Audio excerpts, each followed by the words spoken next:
Halo semuanya, perkenalkan nama saya Kaila Tunggadewi dari kelas 11-7 nomor absen 16. Jadi pada video kali ini saya akan menceritakan tentang buku yang bulan lalu saya baca, yaitu Belok Kiri Langsing yang ditulis oleh Aci TM dan diterbitkan oleh Gramedia Pustaka Utama pada tahun 2020.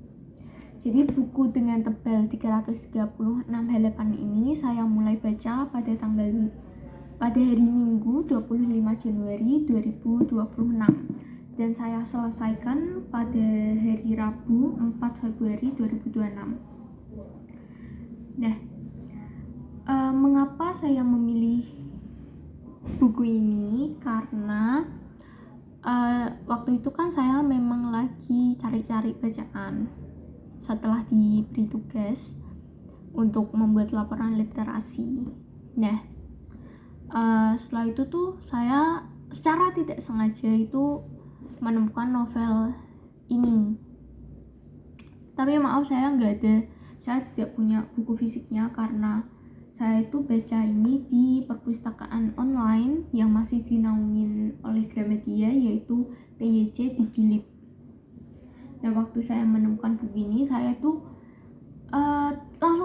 bukan langsung sih, tapi otomatis tertarik karena menurut saya dari judul sama cover yang dominan warna ungu ini menurut saya menarik. Nah, makanya saya akhirnya memutuskan untuk membaca buku tersebut. Nah, untuk keingintahuan saya di buku tersebut itu sebenarnya saya ingin tahu apakah pemeran utama di buku tersebut itu merupakan korban bullying, karena berdasarkan judulnya saya itu menyimpulkan bahwa pemeran di dalam novel tersebut itu pasti diceritakan sebagai orang dengan berat badan berlebih. Jadi saya ingin tahu apakah dia itu termasuk korban bullying atau akan diceritakan kisah hidup lainnya. Terus yang kedua, saya itu juga mau tahu genre dari novel tersebut karena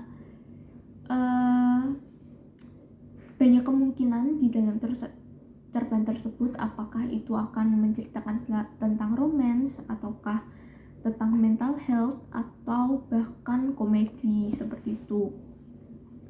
Nah, singkatnya isi dari novel tersebut ini menceritakan tentang Gendis, pemeran utama kita yang jatuh cinta kepada Herman. Jadi Herman ini sahabatnya di kantor. Nah, pada saat acara lari maraton yang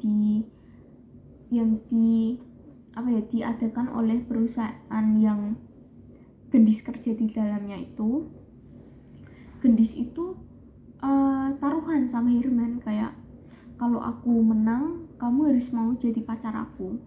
Karena Gendis itu sudah menyatakan cintanya kepada Herman itu 4 kali dan 4 kali juga dia ditolak sama Herman. Terus saat berlangsung maraton, Gendis itu bertemu sama pemuda yang tubuhnya itu gempal, besar, gendut gitu di pinggiran trek. Terus Gendis itu sensi sama dia, kayak makanya Gendis tuh ngatain si pemuda ini, kayak dikatain gendut, kayak gentong gitu. Terus pemuda yang dengar itu, yang dikatain sama Gendis itu sakit hati. Nah, setelah itu Gendis ini berakhir memenangkan maraton tersebut. Jadi sesuai dengan taruhan mereka, Herman itu menjadi kekasih Gendis. Nah, setelah itu bertahun-tahun kemudian, 5 tahun atau 4 tahun kemudian gitu, Gendis ini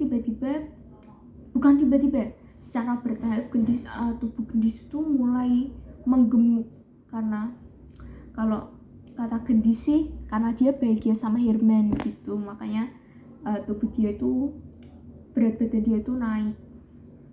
Nah, pada saat itu konflik itu mulai jalan, tapi waktu itu konfliknya itu bukan diawali oleh berat badan gendis, tapi tentang Herman itu yang lama sekali untuk memberi gendis kepastian tentang hubungan mereka, apakah hubungan mereka itu mau dibawa ke jenjang yang lebih serius atau Herman itu mau di sini-sini aja. Gendis itu butuh kepastian. Sedangkan dari sisi Herman itu alasannya karena dia itu kurang percaya diri sama keadaan keuangannya gitu. Nah, sudah itu awal dari konflik. Terus sisa bukunya itu konflik-konflik yang menjalar. Terus ada juga karakter-karakter baru yang diperkenalkan. Saya suka buku ini karena ceritanya itu ringan, terus mudah dimengerti. Saya itu tidak perlu pusing waktu mengerti alur cerita tersebut. Terus pembawaannya itu juga enjoy karena selain gendis itu punya sahabat 4 atau 3 di yang satu divisi di kantornya, dan mereka itu lucu banget, jadi kayak merenyahkan alur cerita gitu. Walaupun saya agak kecewa dengan pemeran utama prianya, karena menurut saya pemeran prianya itu digambarkan dengan berlebihan gitu, kayak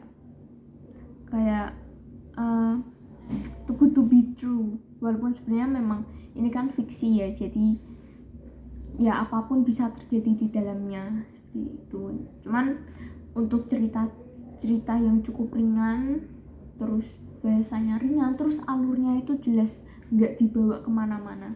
Juga konflik yang di dalamnya ini konflik yang saya yakin kita semua itu cukup familiar dengan konflik-konflik yang ada di sini. Terus waktu putus asa, waktu pemeran utama itu melewati fase putus asa gitu, sangat kerasa bagi saya yang membaca. Jadi saya suka novel ini, dan saya akan merekomendasikan ke siapapun yang meminta saya untuk merekomendasikan mereka tentang buku yang harus dibaca. Ini mungkin menjadi salah satu buku yang akan saya rekomendasikan. Terus harapan saya untuk kegiatan membaca ini, semoga kegiatan ini tetap berlanjut, karena mungkin untuk beberapa orang kegiatan membaca ini akan